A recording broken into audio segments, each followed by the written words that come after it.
আজি বনাম ঘৰতে চিকেন বিৰিয়ানী। যিহেতু চিকেন বিৰিয়ানী সকলোৱে প্ৰিয়, ভাবিলোঁ আজি ময়ো চিকেন বিৰিয়ানী বনাই খাওঁ ঘৰতে। এয়া প্ৰথমতে মই লৈছোঁ আধা কেজি মাংস। মাংসখিনি প্ৰথমতে মই ধুনীয়াকৈ ধুই লৈছোঁ। ধুই কৰি এতিয়া মই মাংসখিনি মেৰিনেট কৰিম।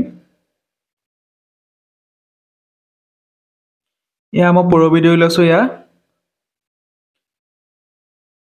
এতিয়া মাংসখিনি মেৰিনেট কৰিবৰ কাৰণে মই দৈ অলপমান দি দিম।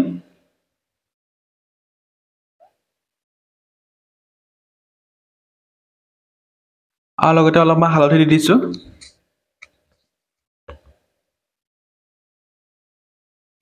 অলপমান ধনিয়া গুড়ি দি দিছোঁ।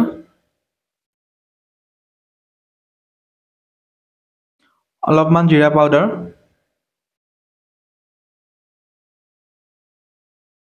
আৰু লগতে অলপ ৰেড চিলি দিছোঁ কালাৰটোৰ কাৰণে।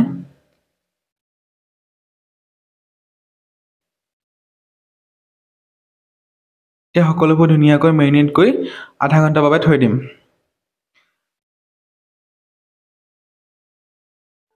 নতুনকৈ ভিডিঅ' বনাবলৈ আৰম্ভ কৰিছোঁহে, আপোনালোকে ভিডিঅ'সমূহ চাব, তেতিয়াহে ভাল লাগিব আৰু তেতিয়াহে মই আগবাঢ়ি যাব পাৰিম।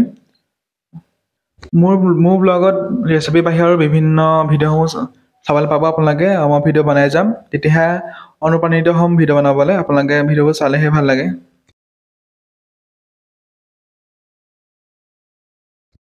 মাংসখিনি মেৰিনেট কৰি হৈ গ'ল।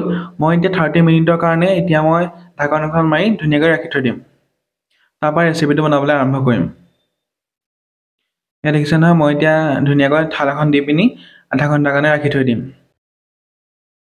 তাৰ মাজতে মই এতিয়া বাচনসমূহ ধুই লৈছোঁ। ধুনীয়াকৈ মই বাচন যি আছে বাচনবোৰ ধুনীয়াকৈ ধুই লৈছোঁ।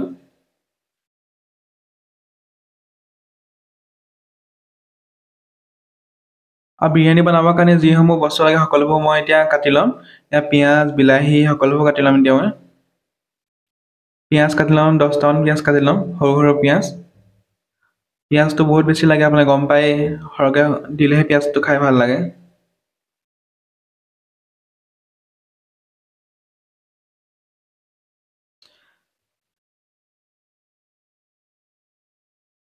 এই পিঁয়াজ কাটিলে দেখিছে নহয়, মোৰ ইয়াৰ চকু পানী ওলাই গৈছে পিঁয়াজ কাটি পিনি।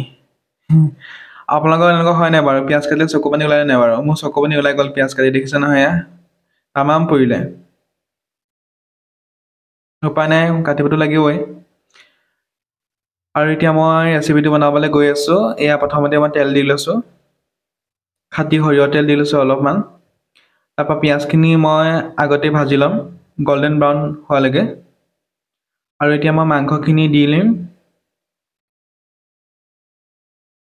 কেৰাহীত যিখিনি তেলত পিঁয়াজ ভাজিছিলোঁ, সেইখিনি তেলতে মই দি দিম এতিয়া মাংসখিনি ধুনীয়াকৈ ভাজি ল'ম।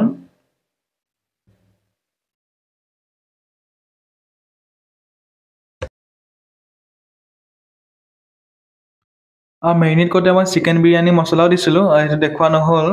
যিহেতু চিকেন বিৰিয়ানী বনাইছোঁ, সেইটো কাৰণেতো চিকেন বিৰিয়ানী মছলা লাগিবই। আৰু চিকেন বিৰিয়ানী মছলাও মই এড কৰিছিলোঁ। মাংসখিনি প্ৰায় 10 মিনিটমান ল' ফ্লেমত ভাজি ল'ম। আৰু তাৰপৰা যিসমূহ বস্তু লাগে সকলোসমূহ গ্ৰেভি বনাব লাগিব, যিহেতু চিকেন বিৰিয়ানী খাম। এতিয়া অলপমান মই আন্দাজমতে নিমখ দি দিছোঁ। আৰু লগতে আদা, নহৰু, জলকীয়া পেষ্ট এটা বনাইছিলোঁ, খুন্দি লৈছোঁ খুন্দুনাত, সেয়া দি দিছোঁ। এতিয়া মই লৰাই থাকিম ল' ফ্লেমত। একেবাৰে ল' ফ্লেমত ৰাখিব লাগিব, নহ'লে জ্বলি যোৱাৰ সম্ভাৱনা থাকে। সেইটো কাৰণে মই অলপ জ্বলি যোৱাৰ নিচিনা লাগিছে, কিন্তু ল' ফ্লেমত দি দিছোঁ। এতিয়া মই সৰু সৰুকৈ কাটি ৰখা বিলাহীখিনি দি দিছোঁ।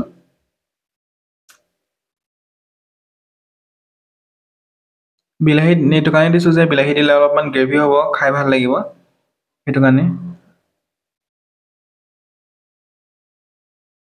আৰু আলু দুডোখৰমান মই দি দিছোঁ, কাটি ৰখা আলু কেইডোখৰমান। এতিয়া ধুনীয়াকৈ মই লৰাই থাকিম।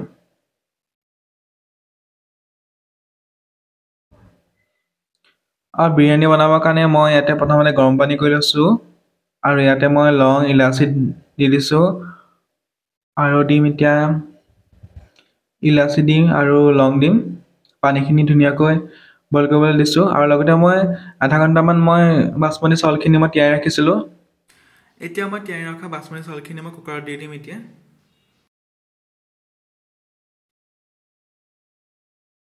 ইয়াতে মই চাউলখিনি দি দিছোঁ, বাচমতি চাউলখিনি। বাচমতি চাউল মই বেছি লোৱা নাই, আধা কেজিতকৈ অলপ কম হ'ব, 1.5 পোৱামান হ'ব।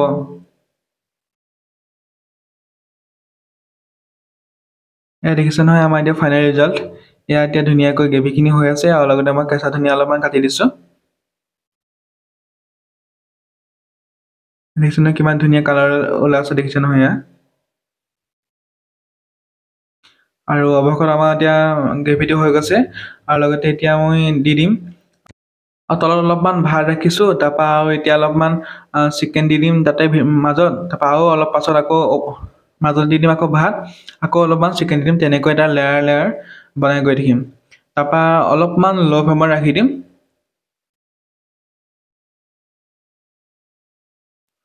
আৰু দি দিছোঁ এতিয়া পিঁয়াজ অলপমান, ভজা পিঁয়াজ, ভাজি ৰাখিছোঁ যে পিঁয়াজসমূহ।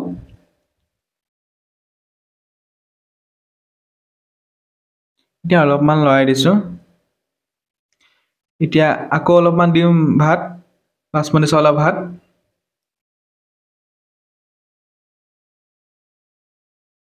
আকৌ এতিয়া চিকেন দি দিছোঁ, চিকেন গ্ৰেভি আৰু আলু আৰু চিকেন গ্ৰেভি, এই গোটেইখিনি দি দিম এতিয়া ওপৰতে। আৰু অৱশেষত পিঁয়াজখিনি দি পিনি ধুনীয়াকৈ কুকাৰৰ ঢাকনখন মাৰি দিম। তাৰপৰা 5 মিনিটমান ল' ফ্লেমত ৰাখিম, অকণমান ভাতখিনি হেৰি হ'বৰ কাৰণে, টান হ'বৰ কাৰণে। আকৌ পিঁয়াজ দি দিছোঁ। একেবাৰে ঘৰুৱা হিচাপত বনাই আছোঁ, আৰু হোটেলত যেনেকৈ বনাই তেনেকুৱা নহয়, তথাপিও মানে যিহেতু ঘৰত বনাই খাম সেইটো কাৰণে ভাল লাগিছে, নিজৰ মতে যেনেকৈ মন যায় তেনেকৈ খাব পাৰিছোঁ। আৰু এনেকৈ খালে খুব ভাল, বেছি মছলাও ইউজ কৰা নাই, সেইটো কাৰণে অকণমান হেল্ডিও হয়।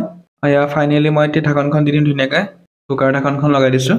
এয়া অৱশেষত আমাৰ বিৰিয়ানী হৈ গ'ল। ইয়াতে মই দি দিছোঁ আন্দা, দি দিছোঁ এটা ফালি দিছোঁ, লগতে চালাড, বিলাহী, পিঁয়াজ দি দিছোঁ, আৰু এয়া বিৰিয়ানী সজাই ধুনীয়াকৈ হৈ গ'ল। খাই কিন্তু খুবেই ভাল লাগিছিলে, আপোনালোকেও ঘৰত এনেকৈ বনাই খাব পাৰে, বহুত মজা লাগিছিল কিন্তু খাই দেই। আজিলৈ ভিডিঅ'টো ইমানেই। যদি মোৰ ভিডিঅ' চাই ভাল পায় তেন্তে লাইক, কমেণ্ট, ছাবস্ক্ৰাইব কৰি দিব। ধন্যবাদ।